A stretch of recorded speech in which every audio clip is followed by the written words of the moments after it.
So what we'll do is, if you have any questions, just jump right in, because it's nice and small. My name is Denise Sears. My husband Bill Sears is the reason I'm able to do all the things, not him, the guy over there with the volunteer shirt. This is another gentleman that's here. He is a volunteer from Loxahatchee National Wildlife Refuge out west, so we'll have some information about that. Tom, feel free to sit down. You don't have to stand up. We'll put you to work later. Let me just look at these real fast. Actually, let's see. Helicopter ride, Grand Canyon, nice. Kayaking camping in Sweden. Yep, Yellowstone. Tumble out of bed and I stumble in the kitchen, pour myself a cup of ambition. Usually to avoid snow, but that was really not, they're just in time for the snow. Well, the end of it. Jump in the shower and the blood starts pumping. Out on the streets, the traffic starts jumping. So anyway, I am not a representative of the National Park Service nor of Delray Beach. Everything I say is my opinion, based on my experiences with the little dog, my husband, if I forget what I'm saying.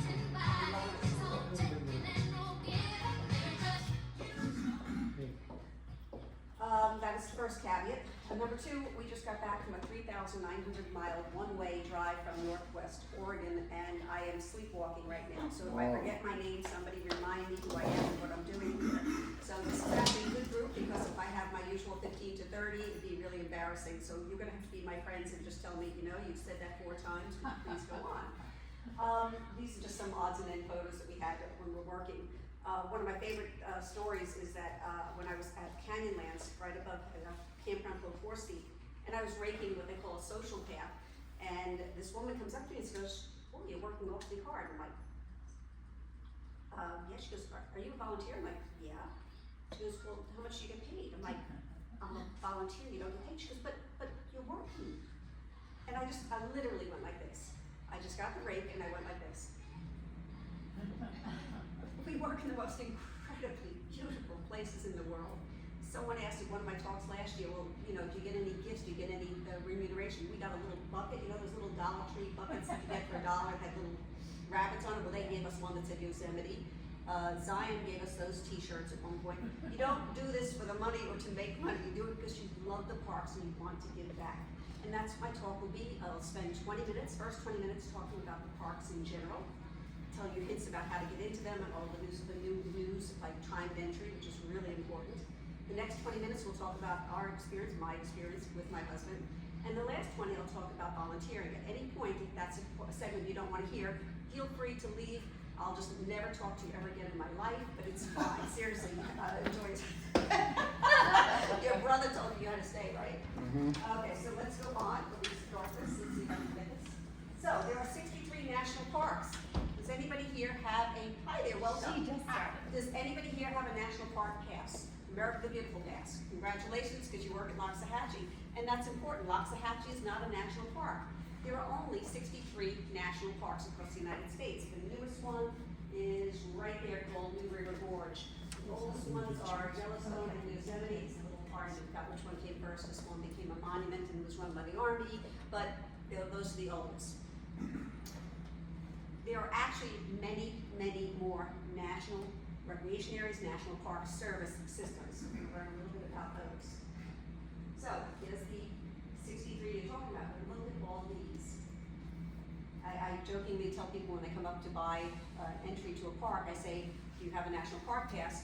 And I explain what the passes are for, and I'm like, it goes for battlefields, seashores, fisheries, this, that, it's all these things. Plus, Army Corps of Engineers, National Wildlife Refuges, National Forests, BLM, so many properties across the United States. What, you said BLM? BLM is part of the National Park System. If you have a BLM campground or BLM anything, and they charge money, you would use your National Park Service. Yeah, I just want, can I just say that also if you're a veteran, you can buy one. I'll be going on, I have a whole slide about that. Sorry. So, this is Florida. Florida only has 3 national parks. You might recognize some of them. We've got Biscayne Bay, which is mostly water. You've been sailing off the Keys, you'll know what it is. Dry Tortugas, if you have a little money, you can spend it, get a seaplane to it, or a longboat. Just make sure it's nice, flat, calm, because those catamarans in the open ocean are a little nauseating. Everglades, of course, is the easiest one to get to. But what do we have here, just west of here, is the northernmost refuge portion of the Everglades, which is right in your backyard. And it is part of that national park system. If you've ever been to any of these, you've been to the fort in St. Augustine, highly recommended, fascinating, there's all these other places all over Florida. And we also have 3 famous forests, 1.2 million acres, Apalachicola, Osceola, and Ocala, 29 refuges, including Cedar Key, Merritt Island, Ding Darling. I don't know if that's recuperating from that, what was the last big storm? Yeah, it's only 60%. 60% back, because that's on Sanibel. 10,000 islands, and our very own Loxahatchee National Wildlife Refuge. So, the most popular parks, Great Smoky Mountains National Park. Who would have thunk? Does anybody even know why it has the highest by far over the more popular ones like Grand Canyon, Yosemite, Yellowstone? So not more popular in the area? Exactly. It is next to half the population of the United States is within a 1-day drive of Great Smoky Mountains. And it's in so many states you can get to it from various entries. That's why it's so popular. Or at least that's why there's such high visitation. I didn't check these numbers. These are for 2023. These might be 2022. I tried to update everything this morning, but I'm still asleep, as I said. Now, this is the most important thing I want to tell you about. Timed entry. The most popular parks. Acadia has this thing called the Cadillac Mountain, I think it's called. Yeah, Cadillac Mountain. We just came from Rocky Mountain last week. They have an area called Bear Lake. Zion National Park, if you've ever heard of Angel's Landing, it's got sort of like a via ferrata, where you have a metal you can hold on to to climb, because you really shouldn't be on to begin with. Those things you have to go online to recreation.gov and reserve in advance. So if you think you can just show up at Yosemite or show up at some of these parks, check timed entry. Once you go early enough, and usually I think it's a 1 month, 2 month, or 3 month advance notice to get in, you check the park and they'll tell you. And you just sign up. There is a fee. Everyone says, oh, the park charged me and I had to get 3 of them. It's usually only $3. Some of the more important ones like this famous one. What is it, Bill? Famous one that our friend Bill had. Anyway, let me Old get on that. Faithful, the geyser? No. I'm talking about a really grueling hike. It's Glacier. where Bill Brown worked as a volunteer. Timpanogos? Huh? The cave, Timpanogos? No, when we met him in Canal. Anyway, let's go on. You must get them. The money does not go to the parks. Everyone thinks the parks are making money on all those permits and all those lotteries I did. They're not. They get almost nothing from anything. Even the camping fees, you have to pay to do a reservation on camping. They get almost nothing of it. The parks are the least funded of any organization in the United States. They just finally got a little bit of funding in the past couple of years that's finally fixing some of the infrastructure, but that should have been done 20 years ago, so they're still in catch-up mode. These fee-free entry days, and it just so happens tomorrow is a fee-free day. So if you want to fly to Yosemite, you can get in free, but what I would suggest is just go to your own back pocket park right here, Loxahatchee National Wildlife Refuge, and I would suggest if you're there, buy your park pass then. If anyone here is over 62, definitely get the senior pass, and I'll talk more about that in a second. I don't know the exact day of Martin Luther King Day or the April 1st day, so I took out the dates on those for 2025. Juneteenth, of course, is always June 19th. August 4th is the anniversary of the National Park System. August 4th, 1916 was when the National Park System was created.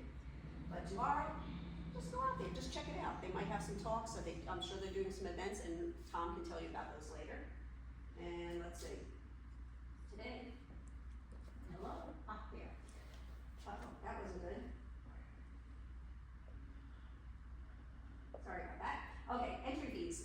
Quite often, they're up to $10 per person. What is it for Loxahatchee 5? 10. It's 10 also. And $35 per vehicle. Now, per vehicle usually means about anywhere between if you have a van and you can fit 10 people in the van, they'll let you go in with a van. There's some parks like Zion that have a walking entry. This is not just driving, but walking because the parking is so bad there. And if we see 10 bicycles come through and they say, we're in 2 cars, I'm like, you're in 1 car. No, we're in 2. I'm like, you're in 1 car. In other words, we're not trying to make money, or at least I wasn't. So just be careful. Some of the smaller parks are desperate for funds and they will charge, 8 people for 2 cars. But these are the, sorry, I need to do that. I'm still learning how to remember how to do this. These are the fees for per vehicle for some of the more popular parks in Utah. I know for many years, I always thought Arizona is where you go for national parks, and it still is. It's got incredibly beautiful places and of course the amazing Grand Canyon. But to tell you the truth, if you ever want to take the most incredible trip, go to Utah. That's where they're called the Big Five. The Big Five are the most amazing parks, and you will never forget them. I'll talk more about that in a second. So, America the Beautiful is what they used to call the past. Now they call it an interagency because everyone thought it was just for national parks. Well, remember I showed you the 63 national parks, and then I showed you thousands of others, 5, this, 7 of that, and then hundreds of sites with the Army Corps of Engineers, BLM, National Forests. That pass is for all of them. Free entry for yourself, the pass holder, and 3 other adults, 4 total for a pass. And if you're a senior, it is, at 62 or older is what they consider a senior. People who are 62 have birthday parties in national parks.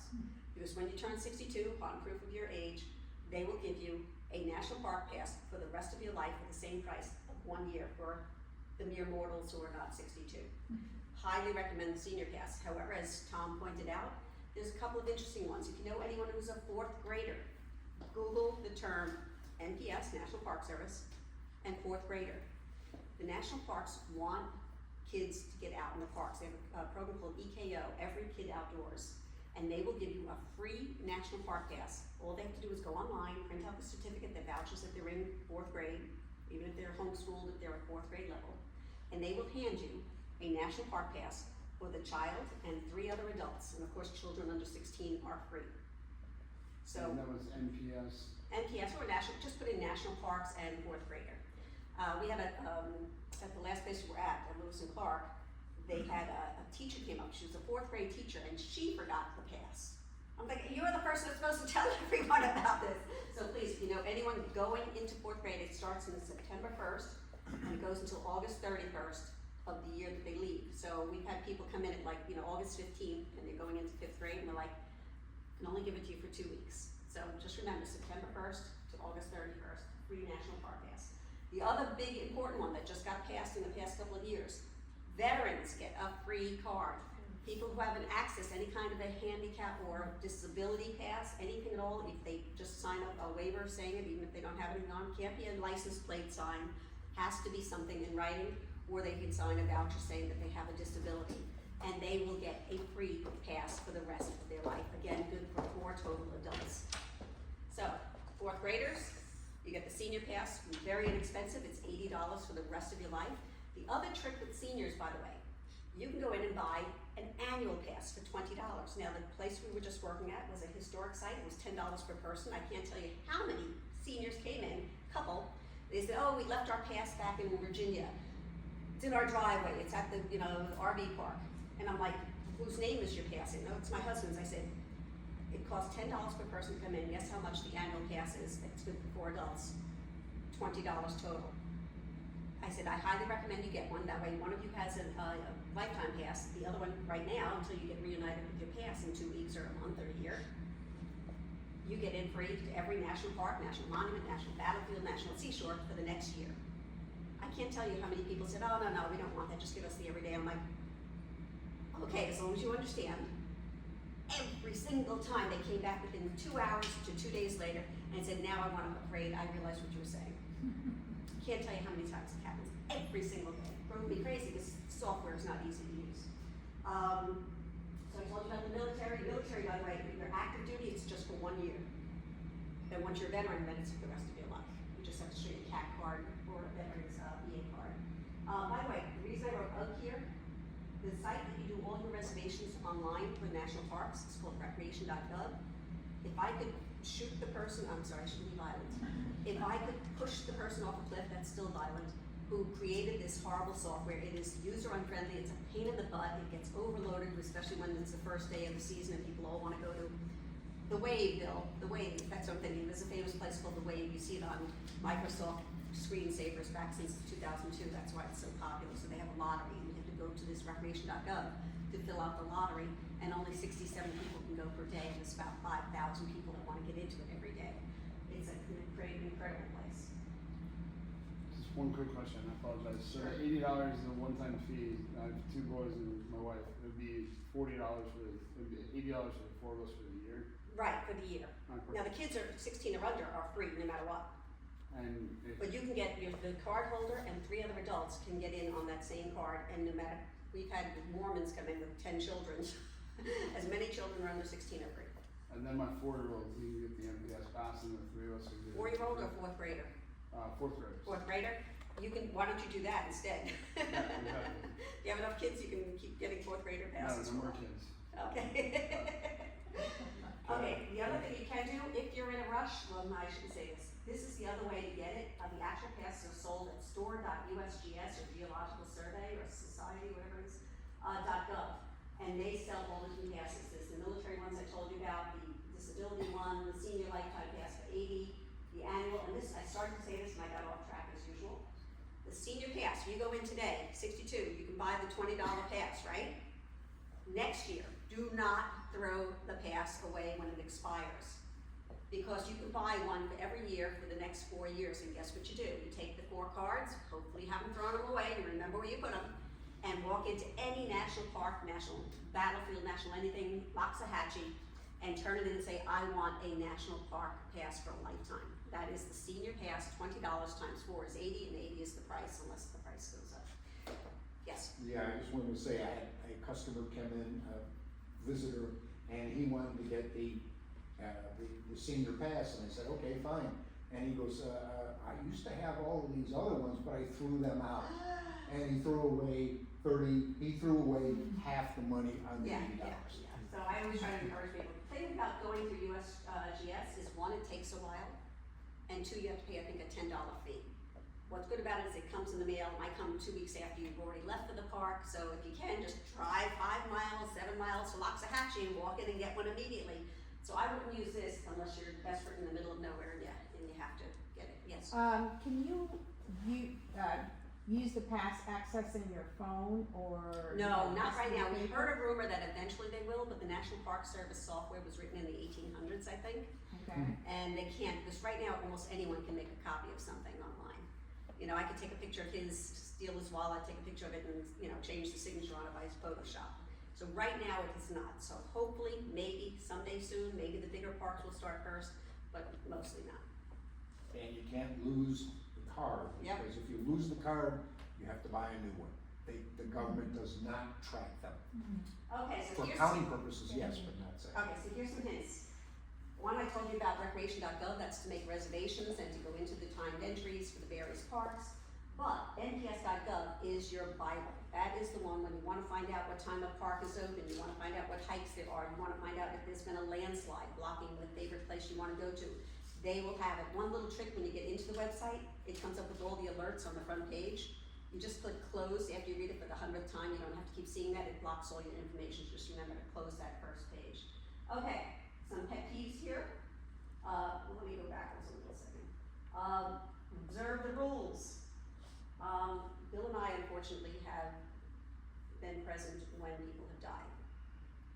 We didn't see the death itself, but we had hundreds and hundreds of people coming up to us saying, are the Narrows in Zion, when can we go in? They had their hiking poles ready, they planned the vacation for a year, and the week before, the day before, someone had died.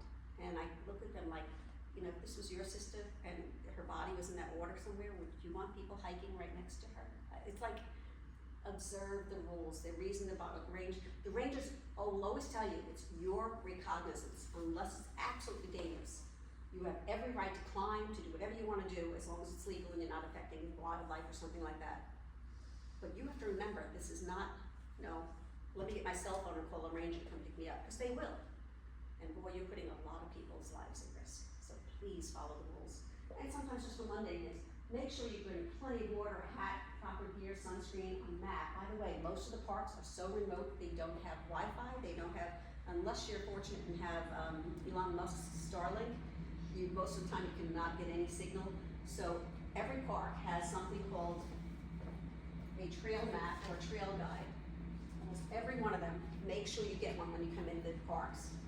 They used to always offer them, now they're starting to run out of money to give them out to everyone, so you have to ask for them sometimes. So they'll give you a pretty one, like the pretty, I call those the pretty brochures, the black ones here. But these are the ones that are valuable, because these get updated. That might be the same one for 5 years. This one's made usually twice a year. So for, let's say fall and winter, and then spring and summer. And that way you'll know the tram times, you'll know what's closed, and maybe not the daily closures if there's a rock slide or something, but always get a trail map. These are valuable, these things. Almost every park has one. Don't take any, I can't tell you how many kids try to pick up things and take things with them, and please try to teach them national parks. The things are there to stay. You had mentioned earlier that like the funds don't go back to the national park.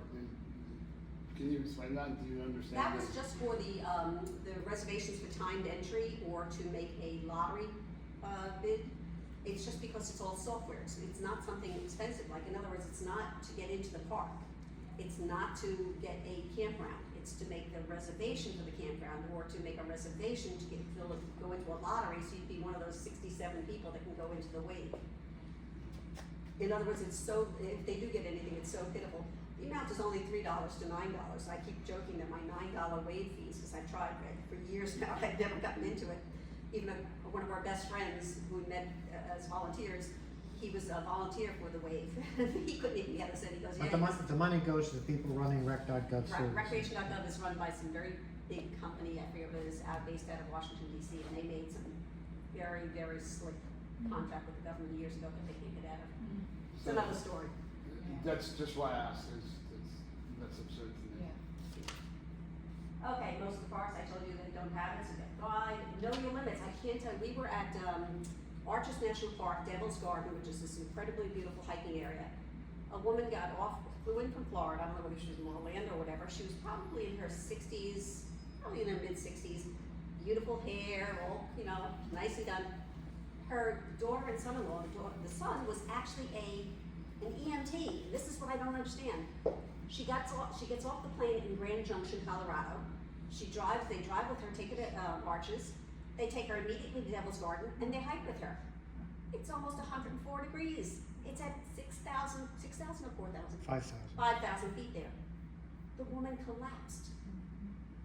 We did something we weren't supposed to do. We grabbed our golf cart, and we went bat out of hell up the path, and we weren't supposed to do that, but I heard the ambulance say they couldn't get there for half an hour, so we just did the whole of this.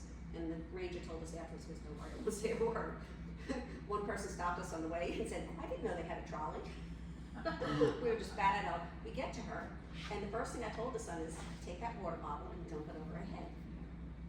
And he goes, oh no, I can't, it's my mother-in-law, she won't let me do it. I'm like, take the bottle and dump it. Refused to do it. My husband gets her into the golf cart, brings her back, the EMT finally comes before the ambulance got there, and guess what the first thing he did was? Dumped a bottle of water on her head. The thing is, she had gotten off from sea level to 5,000 feet and never bothered to acclimate. Do not come from Florida and go to acclimation. Plan a dinner out, go someplace for a day or so, enjoy the spot, the hotel yard, whatever. Do not go climbing at anything more than a couple of thousand feet, especially in the summer, because these places are cool. Always ask a ranger about oncoming weather conditions, hazards, danger zones. They will tell you when something's closed because of a very severe problem, but they will not tell you to not go for normal dangers. You have to be cognizant of it, so you need to ask the right questions. Can't tell you how valuable rangers are. They risk their lives every single day for people who really have no business being in parks.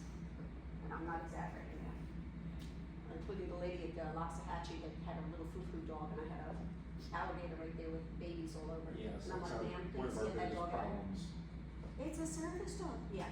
Okay, anyway, another pet peeve. If you rent an e-bike, that's the biggest thing now in parks, especially ones that have a long walking path. They usually have what's called a shared use path where you can have strollers, bicycles, dog walking, but you have to share the turf. And now this big thing is that many parks have e-bike rentals right outside the gate. And people get on those e-bikes and they think they're on a motorcycle. They don't even look at the beautiful plant life or the animals. They pass right by these gorgeous things. They are bound and determined. They don't call out that they're going by. They drive you crazy. There are some restrictions too, because like in Loxahatchee, we don't allow certain e-bikes because Right, there's they a- would cause a fire on the grasslands. Yeah, they also have certain levels that are throttled down, that kind of thing. So that's my personal one. If you do have one, call out, like if anybody skiers here, you know, to the right, to the left, call out that you're passing by. I can't tell you how many times I've been carrying heavy buckets of water to water thing and boom, boom, you're like, excuse me. Anyway. Oh, I know what that is. Sorry. program. If you have any kids from 4 years old and up, highly recommend, if I can find it. Somehow it got lost. Bill, you know where it is? Oh, here it is. Almost every single national park, national monument, national battlefield, BLM, Forest Service, Waxahachie has a program called Junior Ranger. I can't tell you how valuable this is. There are some kids that are a little bored and like, oh, I don't wanna do it, it's like homework.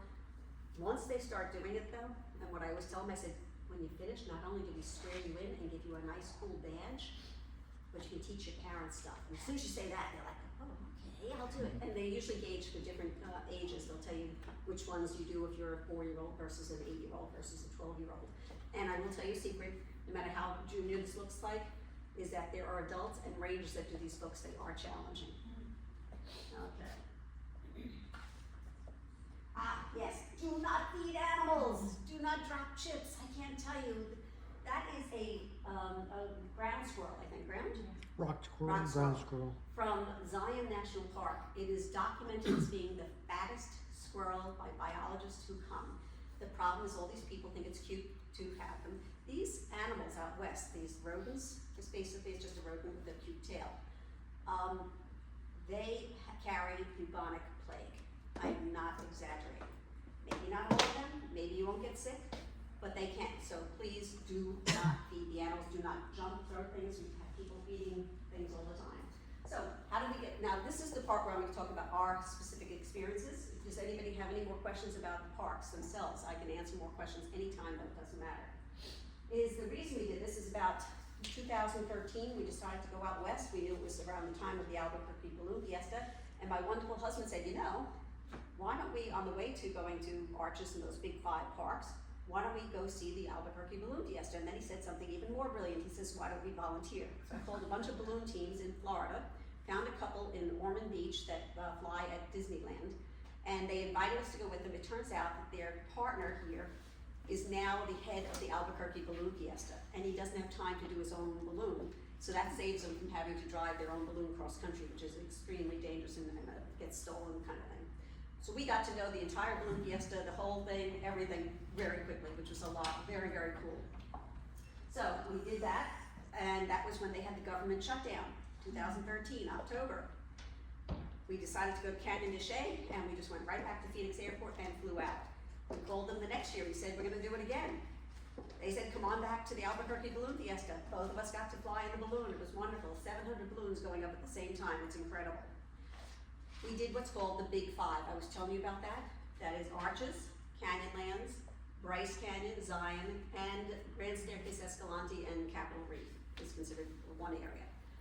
They are absolutely incredible. I'm a sucker for Red Rock. This is Red Rock, Slick Rock, great if you like mountain biking. This is the place you go if you like mountain biking. Those are the LaSalle Mountains right there. So that's what we did. And of course, you're always dodging in and out of Route 66 on your way there. So what we decided to do, we had a sailboat, we sold the sailboat, and a couple of days later, my husband said, it's very boring. I said, well, that was your bucket list, now here's mine.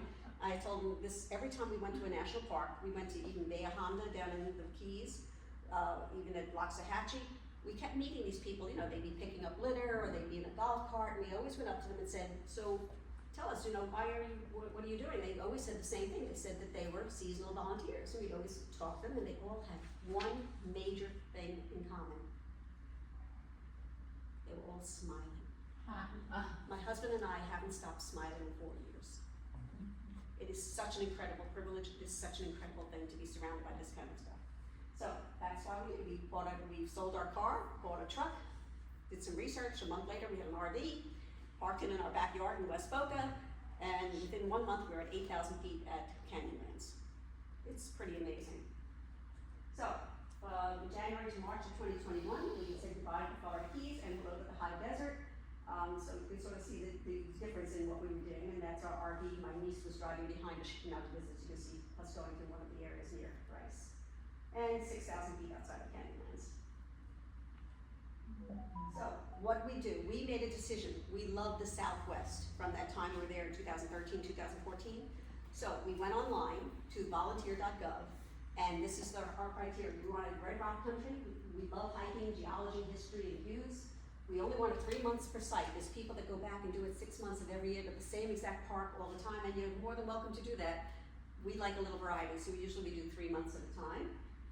And then I'm a little spoiled, especially after the first one at Canyonlands, which had no water, no propane, no this, no that, and we learned our lesson to try to make sure we had some of the specialties, like doctors, gas, groceries, libraries. If we could get culture and museums nearby, that was an extra benefit. And of course, for my husband, if he can find a pickleball court.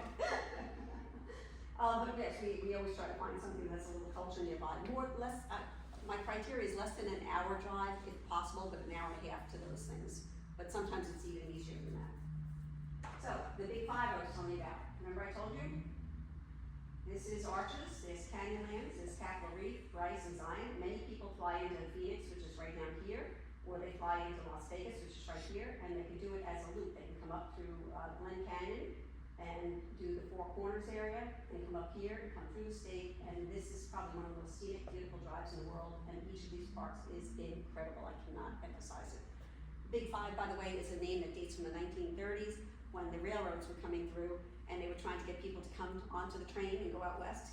So they started advertising the parks for the National Park System, and they built up a whole system of trolleys and transportation ways to get to the parks. Some of these I haven't finished yet. Okay, so looks like spaghetti, but that's pretty much what we did. Our first stop was Canyonlands, then we went to Arches, then we went down to the Mexican border to a historic ranch in Coronado National Park, which is right on the border. Then we went back to Arches, I think. Then we went to Bryce Canyon, then Zion. Zion is one of our exceptions. We said we wouldn't redo the same place over and over again. We keep going back to Zion. It is one of the most busiest parks around, but you're so insulated as a volunteer. They treat us well, they're well organized, it's absolutely stunning. One year they gave us the key to go into the backwoods and go into places where people couldn't go. So we're in heaven there, and we really enjoy it. We might stop this next spring, but we'll see. But what's perfect about it is that it's perfect weather. 4,000 feet in the springtime. You get a little bit of snow, but it's just perfect weather until the summer gets in. Then last year we went to South Lake Tahoe. Has anyone been to South Lake Tahoe? You know about the casinos there? Beautiful lake. What people don't realize is right in sight of the casinos is this beautiful historic area right on the lake, completely surrounded by beautiful trees, a lot of bears, and a museum. And we got to Bill dressed up as a bouncer in the Gatsby event. I got to dress up as a woman from the 1920s and do tours. He fixed things and made things for them, and it was wonderful. And then this year, we went to Zion for the springtime, and just not even a week ago, we left Lewis and Clark National Historic Park, and right, that's the Columbia River right there. That's where Lewis and Clark, if you remember Lewis and Clark, they came cross country. That's where they ended in 1805, 1806. And that's where we were. We were right on the ocean when the rest of the country was in steaming heat. When people were dying, even in Portland, Oregon, 90 miles away. The hottest it got where we were the entire summer was 82 degrees for 2 days. It was almost invariably between 71 and 76 degrees the entire summer. So we were in heaven, and we got to, I am certified on firing a musket, I'll have you know. Very proud of that. Anytime somebody gives me guff, I said, I can fire a musket. But yeah, they're a little heavy. Okay, so let's see. So Horse Peak was the first one we had. That's what I was saying about the mountain biking. If you have anyone who loves the mountain bike, this is where they want to be. It is absolutely incredible. This was a sign on one of the hikes that we took in an area called Canad. It's sort of funny, but it is true. You could die out here, so you have to be very careful. It's beautiful, but it's dangerous. You can see I am probably sitting about, my husband doesn't like when I do this, oops. But I happen to love views, and that's probably about a 2,000 foot drop right there. But I love it. Let's see. Then next we went to Arches National Park, which is probably the most iconic park around when it comes to these beautiful arches. They have about 2,000 arches there. Unfortunately, we were filling in for someone. Tom, you were asking about which parks you can go to without an RV. This is one of them. But they're gonna probably ask you to do the summer, because that's when people more often cancel because it's 104 to 108 degrees. But you do get an air-conditioned cabin. So, Brown Canyon Ranch was on the border of Mexico. I got to meet the owner who sold it to the National Forest and interview her. I created my own tour, got to do all kinds of things. And my husband, they found out, and I tell everyone, they say, well, can you do this? I'm like, you will find, my husband is a retired engineer, you will find that he will be able to fix all these things that you've needed fixed without spending any money using the resources you have. He actually used to dig in this corral here, dig and find nails from 100 years ago so he could fix the corral. In other words, whatever the archaeologist told us to do, he was one step ahead. And again, it was right down the board right here. Oh, right near Tombstone and Bisbee, so it was really cool. Has anyone heard of Tombstone and Bisbee? Tombstone, everyone knows from the OK Corral. Bisbee is this really cool, fascinating town. It's, yeah, it's sort of fun. And then Bryce Canyon, these are the hoodoos that everyone talks about, quite beautiful. I was there in 2014, I told you when I was when we were there in the Big Five back in 2014. We had seen in Arches, I saw this truck. I worked for WXCL, the National Public Radio, public broadcasting station on Congress here. And I saw this truck and I said, Bill, that's a film truck. And he goes, no, it's not. I said, trust me, that's a film truck. And sure enough, we look at this gigantic pillar on the entrance of Arches. And I see somebody at the top in a helicopter going around, which you normally do not have a helicopter going around a national park. You have to have very high up permission to do that. So you didn't think of it. 2 nights later, we're at a hotel on Green River. I see the same truck. So we realize they're sort of following us, doing the same thing, the Big Five. We get to Bryce Canyon at 4 in the morning. We decide to get up early, go to this overlook, or Bryce Canyon Overlook, or an inspiration point, to see the sun coming up over it. It was freezing cold. It was pitch black. And we're standing there, we could see other people near us, but we couldn't quite tell. It turned out it was an IMAX film crew, and the thing that was next to me on that point was the IMAX camera. I got to meet them, they gave me the name of the producer, and I got it played at the IMAX down in Fort Lauderdale. So, you meet some interesting people who do this kind of thing. And it was a little cold when we first got there. And Zion National Park, I was telling you, it's incredible. By the way, this is a place called Observation Point. That's where we were living right there. This is about 8,000, that was 7,500, I think, 7,500 feet. This is the famous Angel's Landing. Remember I was talking about timed entry and those lotteries? That's the one everyone wants to go on. It's got like a Via Ferrata. Have you heard of the Via Ferratas? Mm-hmm. All over Europe, they're starting to do it. They're starting to do it in high-end resorts in the United States. It's where they attach metal clamps and rods onto the cliffs, so people who shouldn't be on the cliffs are actually locked in and scared to death, but they're able to do it. In other words, doing what real climbers would do, but with all these safeties on it. Well, that's what they did about 40 years ago. They had so many deaths on this spike here that they put chains in it. And every day we have people. We had a death. We had somebody fall off the cliff years ago, and then another one fell off recently too. And these guys were always saying hello to us. This is my husband's good friend. He had a friend called Mr. Nubbs who used to come up and look at us. We never fed him. We never paid attention to him, but he came up and looked in our trailer every single day to say hello to Bill. And then, of course, very famous, the condors. Those condors are 9 feet wide. Unfortunately, they're getting hit by avian flu, so they're dying one by one. And this was last year. It's a lack historic site. That's me all dressed up. This is Bill all dressed up. We had a speakeasy at an event. These were black bears, not grizzlies. We had to learn to live with them. Basically, we learned from the rangers is unless you get in between them and a baby, you're usually okay. They're just opportunists. So we learned how to say, no, come on, keep going. No, don't go yet. Come on, keep going. So it was sort of interesting. We learned how to work with bears. That's the very famous Emerald Bay there, and again another bear there.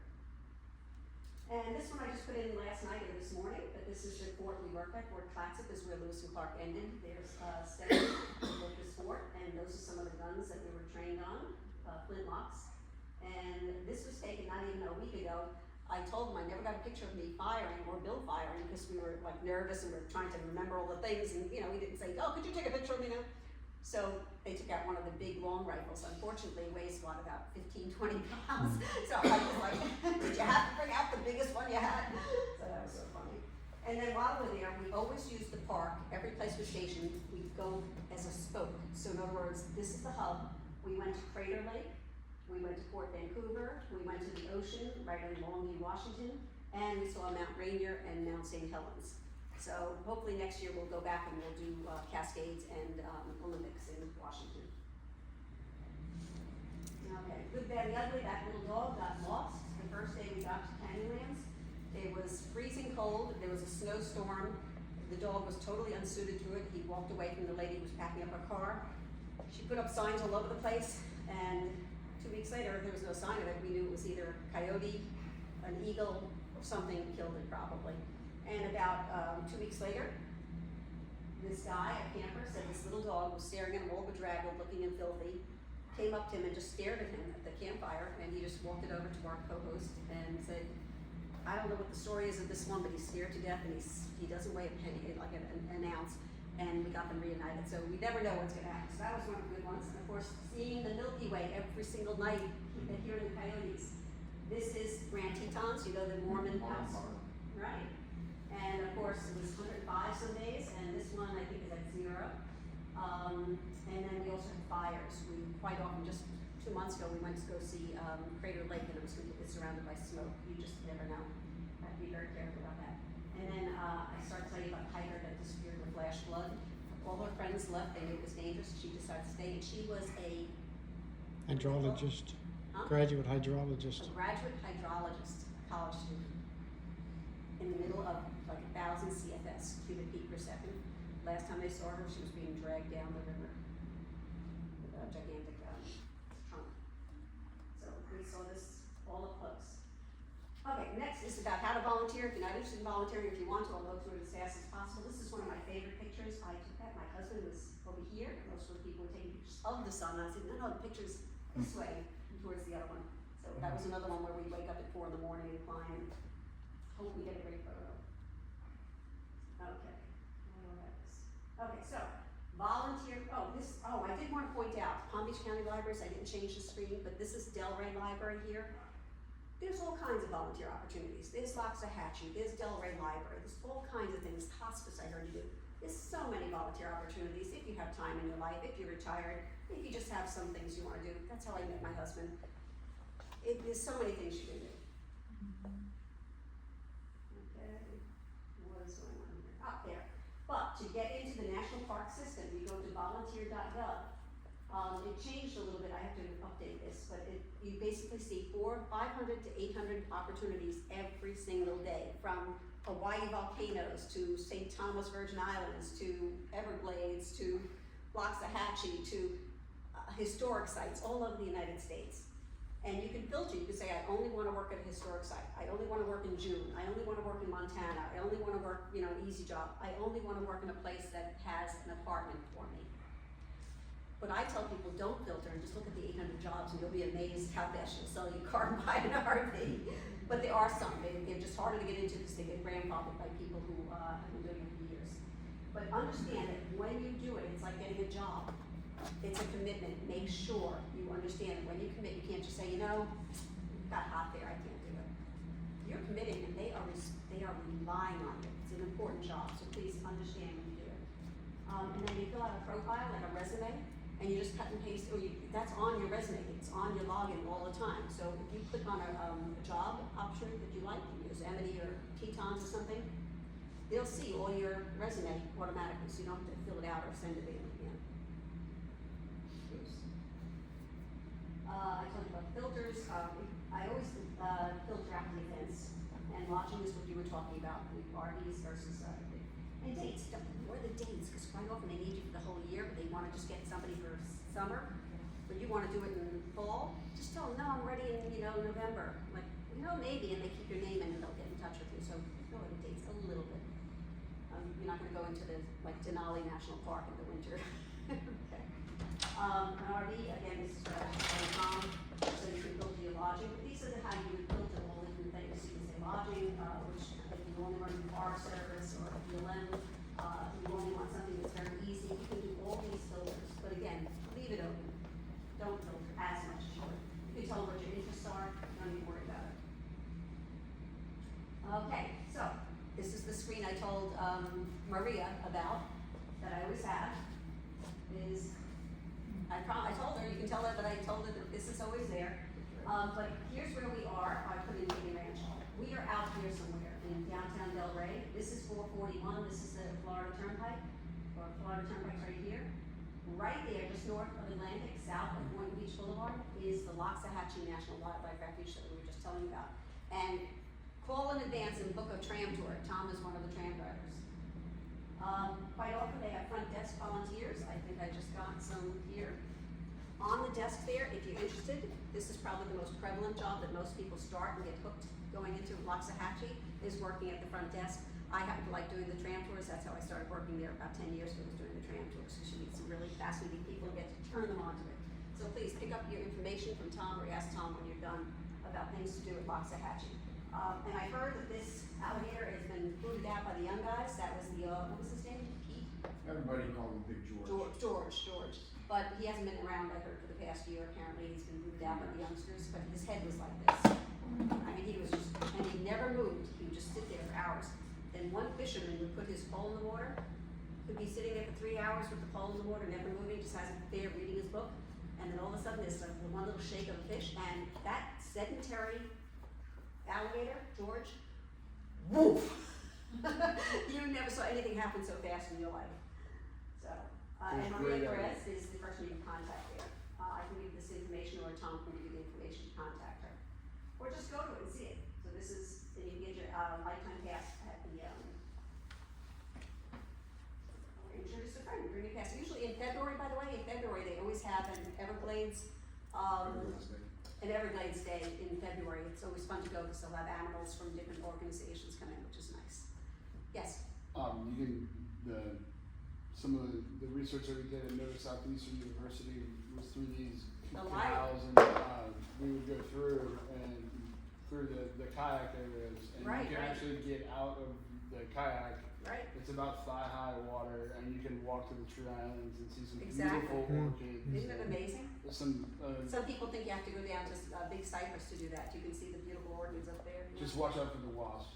Don't try not to hit the trees. Yeah, wasps and mosquitoes is sort of inevitable out here.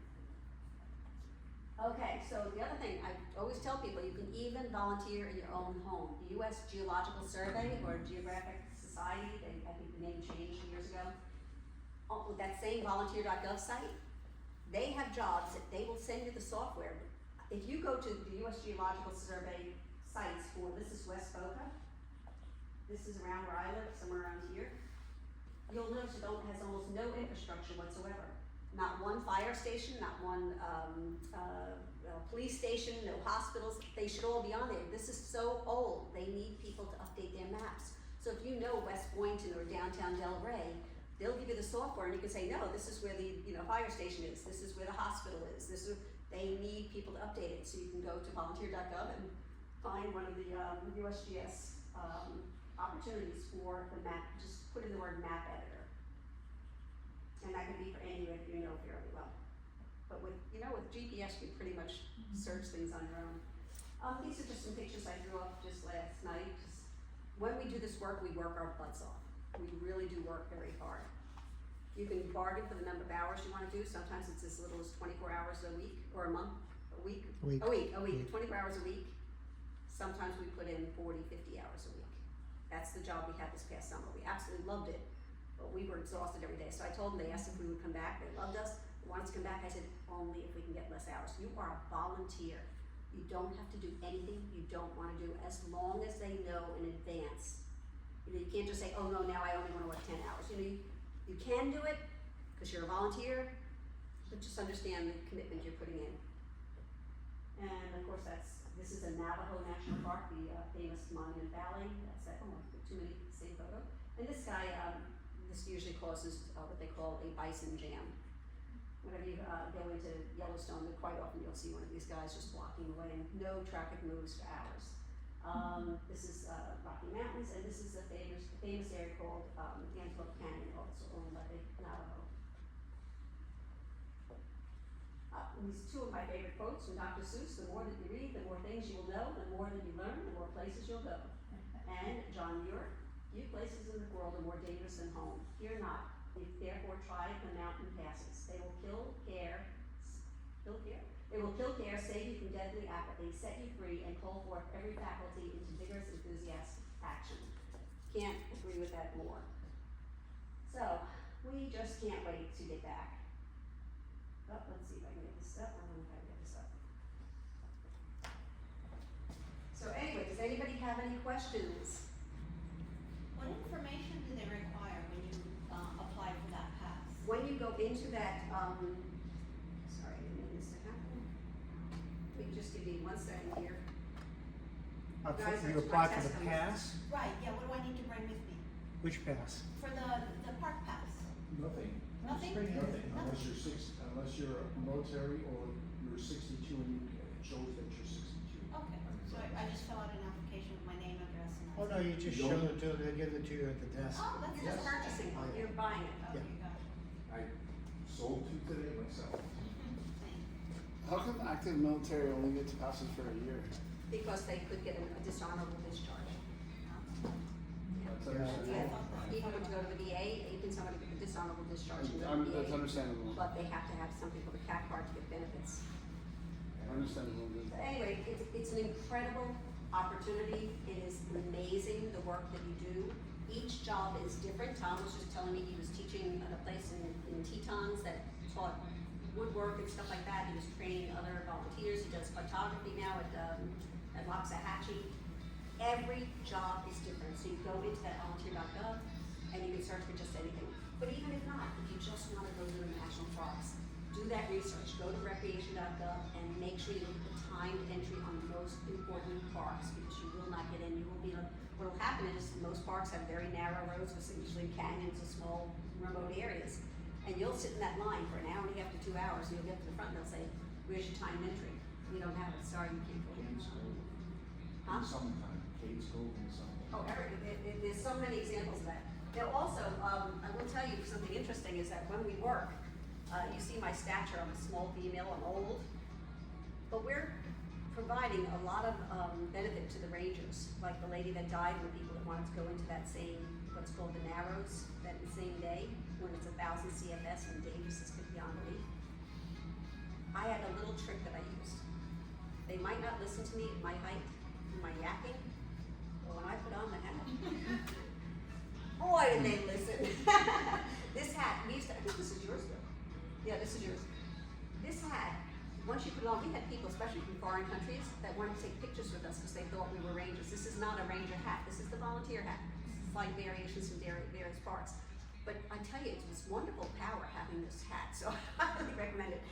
Some of the parks you wear your own clothing and just have like a vest. Some of them you just have a shirt that they give you. There's all kinds of different things. Any other questions about the parks or timed entry or anything else? Came in on time. I hope I didn't put you all to sleep. I hope you enjoyed it. Again, it is such an amazing experience. We absolutely love being out west. This 3,900-mile drive, I wouldn't suggest to many people, but what we do is we leave our trailer out west. So we just go bat out of hell with our Ford Ranger. One of the things she didn't mention when you go on this volunteer.gov, they have daily, or not daily, but Oh, it is. monthly efforts at cleaning up beaches, doing different things for just a one-day volunteer. You can volunteer to do that in your local area also, just one day at a time. Once you get into the system, that's a good way to get in. You know, may just be a cleanup they're doing on this weekend, they do it every weekend kind of thing. A lot of opportunities, just check it out, you apply, you fill out a resume, they contact you, they ask you about it, and it's a great thing to be Yeah, doing. we wanted to work at, what's it near, what's the famous, Prescott, Arizona, which is like this new up and coming place, but we wanted to work there. They had us all hired, they had us ready to go, and they didn't look at where we wrote that we were only available for June through August. They wanted us for like 6 months, which we don't do 6 months, we wanna do something different every 3 months. But this is what I was telling you, that this is volunteer.gov. You could say, I only want an event, and I only want it in Florida. So you can sort, you can do all kinds of, so let's see, there's an event at Biscayne National Park. Apparently it's a group event, and then here, yeah, it's Biscayne, so it's another shoreline debris one on, the month or sometime in the month of February. So everyone's different. I wonder if they have, Yeah, there's a cleanup starting tomorrow. it's right, because we're close to Earth, not Earth Day, the cleanups are usually in, September. What we say, map editor? Let's see if they have any. Do you want me to make any kind of presentation on Waxahachie? Oh, and yes, Tom, if you'd like to tell everyone. I'll be brief Bill, because you wanna get his she papers? did a great job at presenting Oh, here. thank you, thank you. But Waxahachie, a lot of people don't know, say, we're gonna gotta go to Miami, I gotta drive down there and face all that traffic. You've got the Everglades right there, this is the northern reach of the Everglades. And it's small, it's only 147,000 acres. And most of it is inaccessible by, you've got to use a boat or airboat. There are no airboats. You have to use a boat and everything else to access it and that. But we have a wonderful center for bringing your children, your grandchildren there. It's great because there's interactive things there. Our website is very, very good because it gives you every opportunity, including volunteers that they're looking for during a monthly basis, and it's updated monthly, okay, and they're very strict about doing that. We have tram tours, which takes you into the our farther reaches that you don't see from 441. And you get a chance to see things, you get a chance to partake in that, learn a lot about the flora and fauna here in Florida. I'm originally from Buffalo, New York, but spent 35 years in Atlanta, Georgia. So I know all about the northern reaches. I'm still learning about Florida and all the birds and everything else. And I'm not a birder, but I'm getting to be one, I guess. And it's very, very interesting to walk through. We open, okay, for the fishermen in the group, we open at 5 o'clock in the morning, and we close at 10. And why do we close at 10? Because one of the things that we have is everybody drives out there right around sunset, so you can set up on the levee overlooking the sawgrass and watch the sunset over the Everglades. It's gorgeous. If there's a few clouds out there, we don't advise lightning because then you're the tallest thing out there. But that's something that you can do. And we have all kinds, like I said, all kinds of volunteer programs. And sometimes there are small contract jobs that are open up there. We have one, I guess, for a biologist. I think there's something listed up there, all right? Other thing too is, as you said, our problem is, well, we do have the same problems as the national parks. We try to advise people, okay, how you come there, you're wearing open-toed shoes, sandals, so you can walk around amongst the fire ants, and they just love toes, okay? So not only the fire ants, but there are critters out there, okay? And we just tell and advise people on how to handle it. Sunscreen, the state bird of Florida resides there, better known as the mosquito. And they come in droves in the summertime. The best time to come there is, now we're getting into the fall months, fall through March. It's absolutely gorgeous to go there. Nice and cool and everything else. We do have a problem with people bringing dogs, and no matter how we do it and how we patrol, it's the same thing as she said.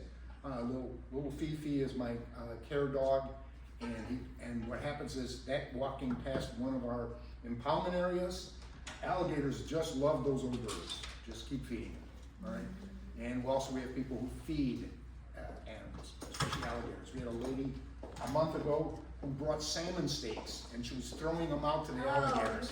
I hope you I shot said, her. huh? I hope you pushed her in the water. No, I wanted her to give me the salmon steaks. I'll eat them. Yeah, so she was doing that, So and dangerous. she got turned into wildlife, our wildlife Good, officer. she should be arrested. Right. Because the problem is that it trains them to go towards. Earlier you guys opened, like the birding in the winter time, the migratory bird species are phenomenal to see them. Yes, At sunrise, it is, there, and then now all of a and sudden, during the day. if you don't run into somebody with, and I may be one of them, with a big long lens, and you say, this is a refuge, it's not a zoo, because when somebody asked us, when do we feed the alligators? Yeah. Yeah, put your foot in. Yes, so we have that, so we get those type of questions, which is of course doesn't, we don't feed the alligators, they feed themselves. But the animals are wild. Today I was driving into the thing to go and do my shift, and all of a sudden, I'm driving, I got great peripheral vision, I'm looking, and here comes a deer running right alongside my car. It's a 6-point buck. And I'm like, whoa! Have you ever seen a Florida panther there? There has been tracks of them found, but nothing of any sighting that I know in the 3 years I've been. See bobcat sites there. All right, bobcats, yes, I've run into them. One ran in front of my SUV when I was driving in one time. And Dr. Barry Parker, he's who I studied under at Nova, I'd seen several panthers out there, but it was a long time ago. Mhm. I just turned 40, so it was like, Well, one of 17 years ago. the big question is, do we have we have the Burmese pythons there. We just captured one just a couple weeks ago. So, invasive species is also, there's wildlife officers that are, that's all their job is, to go out and get rid of those invasive species. So, but come and visit us, come and visit. We do sell all the cards that this young lady was telling us all about. We have them all on there. Did you just say young? Yes. I'm just getting points. I'm just getting points. I want my husband to do that. So what happens is just come out and visit us, like I said. And the visitor center, though, is only open from 9 to 4. Every day except Christmas and Thanksgiving. That's the only 2 days that we're closed. Tomorrow's free day, yes. So come up, huh? It's one of the, it's national parks holiday type of thing, yes. That's a free day. Thank you. You're welcome. And pick up some brochures and some stuff up there. Very, very important. Well,